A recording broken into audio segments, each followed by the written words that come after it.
get him into practice today, see where it goes from there. But what do you need to see from him in order to do? Does he need to go full a certain amount? No, I mean, just make sure he's healthy. I just pitched about this a while ago. How big of an asset, given how much trouble y'all run in, to have T out there as one of the other receivers when you're in a two-receiver set? I mean, how much more dynamic does that really make everything? T, just as simple as he's a top player in this league, so that makes every personnel grouping better when he's in it. And so him and Jamar, obviously, two guys that draw a lot of attention singularly. And so then when you got them on the field together, it's certainly good assets to have. How about the rookies, Mims and Chris Jenkins? Do you think they'll be able to progress? I know Mims has already been practicing. Right. So we'll continue to work him through it, get Chris out there, see what he's capable of over the course of the week, and just continue to go from there. How important is it for both of those guys to be able to get some team reps? It's important. You know, I think just having taken time off, both rookies, I think it's critical to get them into practice and see how they handle the physicality. Any new information on Rankins or Hill's injury? No, I don't. We'll just keep going day to day. I don't expect them to practice today. What kind of leadership, presence, whatever talent does Lawrence Guy bring? Veteran in this league. I mean, he's I think now our longest tenured guy. You know, he's been. That's a weird way to say that, I guess, but he's prepared for him all summer. You know, I shouldn't say prepared for him. Watched him all summer, getting ready for New England. And he was on a lot of that tape, so very familiar with him over the years. I think he understands what this division's all about. And so, again, really excited to get him in the building. Great guy, and excited to see him go to work. Just saw him for the first time. He looks like he would be hard to move. Is that kind of what he brings to That's the middle? plan. Yeah, he's done a great job over the years, and that's our expectation of him. You started a rookie quarterback, and obviously they are too from day one. What challenges can that bring, especially early in the year for a guy like that? Well, there's just things you haven't seen before. So college is different than the pros, obviously, and so there's just a learning curve. I think Jaden, I think he's really impressive already. You know, just watching him, particularly in the last game against New York, not a throw he missed. You know, there's one kind of in the red zone. One, he didn't quite get enough time. He got hit as he threw it in the end zone. And but other than that, I thought he was really sharp. I thought he did a great job moving in the pocket. Got the ball out of his hand, extremely accurate, poised. I see a really good player who's going to have a really good rookie season. Back to talking about your rookies, you've got guys who are injured who could be coming back and getting roles right away, and then even in the back half of the draft, you've got rookies playing roles right away. How do you identify and establish some roles for some guys coming in early on? How important has that been? They earn them. You know, that's over the course of training camp. There's plenty of opportunity there, just the way we practice and play our preseason games. And so these guys get a chance to show us who they are early. There's obviously some guys that come around a little bit later. But I think the guys that have walked out there on the field and the guys that are coming off of injury have proven that they deserve a chance to get out there and get some snaps, whether it be big or small. And we've got confidence in these rookies. They're coached up well. They understand what to do.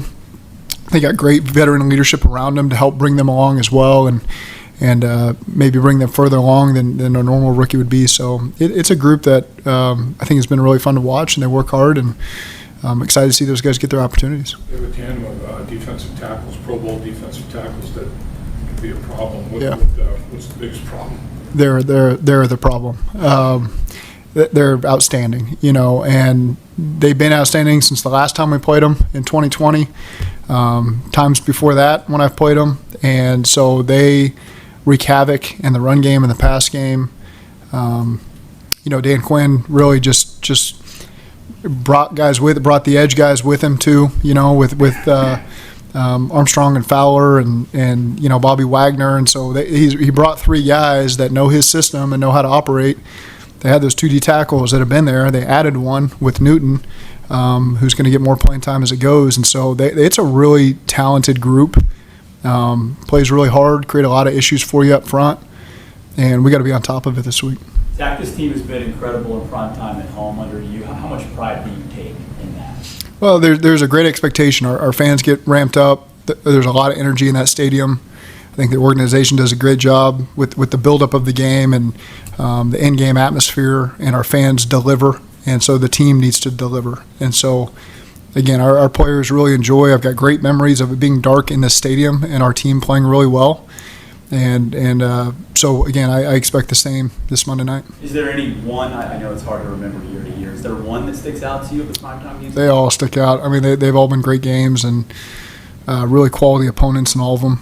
No different this week against Washington.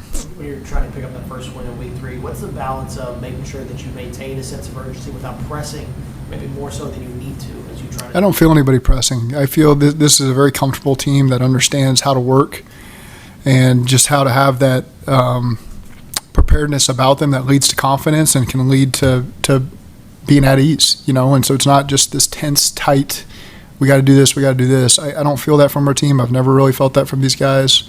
I think that's one of the things that serves us really well in situations like this. Is this moment that y'all are in terms of the grand scheme of things, does it feel similar to maybe different moments that you've had, not just at the beginning of the season, but maybe back in 21, 22, 20? I mean, does this feel similar to anything? No, I don't think about it that way. I'm just watching tape of Washington and trying to put our best foot forward. So I don't think about how does this feel compared to other things. I know you guys deal with injuries every week, but now that T is getting closer at least to getting back on the field, how jarring was it losing him after that Thursday practice or whatever it was right before the It's just part of it.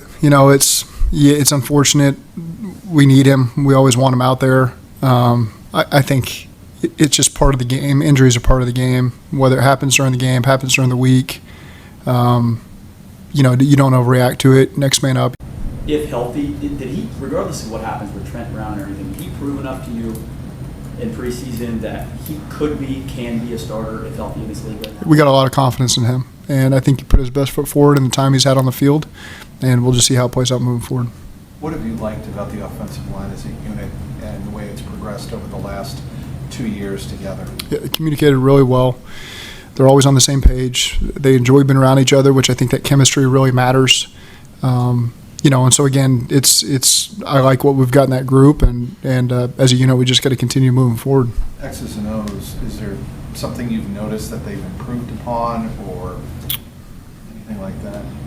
I think every game plan is a little bit different. They're in tune with everything we're trying to do, in all aspects of the offense, and it's a fun group to talk to because they like football, they like talking the scheme, they like you can hear the reaction in a walkthrough when you call play, so you know that they feel really good about it, and so it's a good group to be around. That brings a lot of energy. It's a consistent energy group, which is critical, and so again, I think those two guys, I enjoy being around them. Going back to your playing days, what's it like when you haven't been on the field for a win in a while? How does that kind of affect you as you kind of move through and go through a season? That was a long time ago. I don't know. It's tough. Getting back to the primetime environment here, I think you've won 6 in a row at home in primetime games. How real is that idea that you feed off the energy that the crowd brings? There's moments, you can capitalize on when you grab some momentum, and the sideline feels it, the stadium feels it. We talked a lot about it last week. Going to Kansas City, we're going to have to manufacture that ourselves because you're not going to get that reaction from the stadium to build you up. And I thought there were some great examples of that from our team on the road. It's a little more natural at home, to feel that because you can feel the energy from the crowd collectively. And so that's been very consistent, whether it's a day game or a night game. Night games are just a little more special. I think everybody would agree with that. And again, there's a lot of good memories here over the last several years of playing well in those night games. And so I think everybody that enters the stadium, all of our players that walk out of the tunnel, they feel that, and there's that recall there that, man, we play good in this atmosphere. And so we got to put the work in this week. We haven't practiced yet, and so we still got a long ways to go, but that'll certainly be our expectation on Monday. Zach, for a primetime game, is there a second round of a large cup of coffee in the afternoon? Oh, yeah. Yeah. I mean, there's routines you follow for sure. So that's, it's certainly a different day. You've seen a lot of football. Now that you've seen Cam's one-handed interception on film and had time to digest it, is that one of the best individual plays you've seen in person? Yep. That and Brent Grimes against Calvin Johnson in Detroit, 2014 probably, 15 maybe. Going back to primetime, you add the layer of the induction. What's your thoughts, Corey and Tim Crumright? It's incredibly worthy. Just getting to know Tim over the years, former coach, talking to him in different environments I've been in, you can feel his passion and his energy. I can only imagine what he was like as a player. So I hear some O's in here. Lap, I'm sure you guys got along great. So it just very, it's hard for me to say I haven't watched all the tape from that era, but the way that people talk about him, just his passion for the game and what he brought to practice every single day in the games. And so it's really cool to see a guy get to go through that. And Corey, I've known Corey a long time, probably first heard of him when he was playing in the NFL, but then to play in the Jayhawk Conference, in junior college, he's a fellow alum there.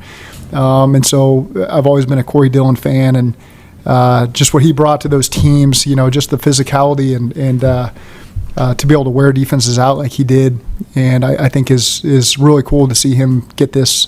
And so for those two guys to get back around here and spend some time, just around the organization, around the fans, and be recognized, in a big-time game like this, I think is really cool for both those guys, and obviously well-deserved. What's impressed you most about the very early impact Eric All has made? Can put a lot on his plate. You can put a lot on his plate. That's what you're not sure about when you add a rookie. And again, you've heard me talk about tight ends over and over, all the things that they have to do. We put a lot on his plate, and he keeps answering the bell. And so you just keep going at him. And he's really good in multiple phases for us on offense. I think that's a credit to him. That's a credit to James. That's a credit to Drew and the other veterans in that room, bringing him along too. That's one unit. He represents everybody when he walks out there on the field in that unit, in that position group, and you can feel that from that group. It's a very tight group. They have high expectations for each other. They're helping bring each other along, whoever gets the rep. And so it's been, Eric's done it through 2 games now, and now it's just that consistency moving forward. But we certainly like what we see. Do you think the players? You mentioned about manufacturing energy. You don't have to as much at home, but the home crowd and the inductees. Do you think the players will kind of some energy be manufactured from the induction ceremonies and all that? We always miss the induction, so these players will certainly be aware of what's happening. We value the history that's been here, and I think that's well deserved from past players when they come around. We want to make sure that these players are going to want 30, 40 years from now. They're going to want to be honored and appreciated when they come around, and there's certainly a huge group of former players that deserve that same appreciation. And so that's how I'd answer your question, Dave, is just I want this team to have an appreciation for past generations of Bengals players, because there's a lot of great ones, and so that's what I take from it, and just want to have that appreciation. Have you ever given serious thought to adjusting your practice times to adjust for a Monday night game or anything? Yeah, there's certainly been times that we have done that. A lot of times on shorter weeks, just because the week is a little strange. On those Thursday night games, we do practice at night. And so there's been times that we've done things at nighttime. Ryan Robinson and Austin Eckler are good backs. Daniels has 130-plus rushing yards so far. What stands out about the running attack? It's a great offense, and they spread you out, they attack you, they make you defend really every blade of grass. They'll throw the ball in the perimeter. He does a great job getting through his progressions. I've seen him come off quickly versus certain coverages, the front side of the progression, and hit the backside for big gains.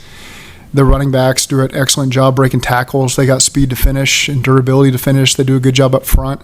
They kicked field goals on every possession last week, and they got a penalty on every possession inside the 10-yard line as far as I could tell.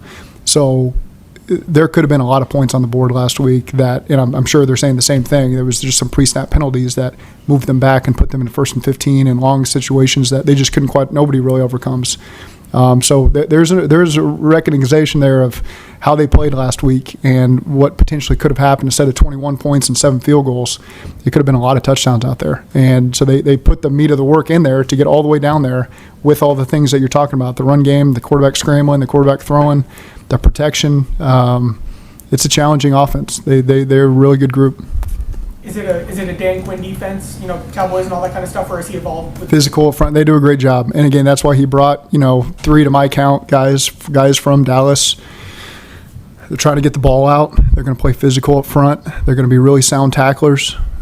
So again, it's the early phase of what he's trying to do, because it's just his 3rd game there. But you got a veteran, experienced head coach who's done this for a long time, and and knows how to hit the ground running, and brought the pieces, to get it started. And it's, I'm telling you, we got so much respect for what's going on in Washington right now. This is a massive challenge for us, and I think it's a team that's going to have a great year at the end of the day. And they've got a lot of talent over there that makes things very difficult.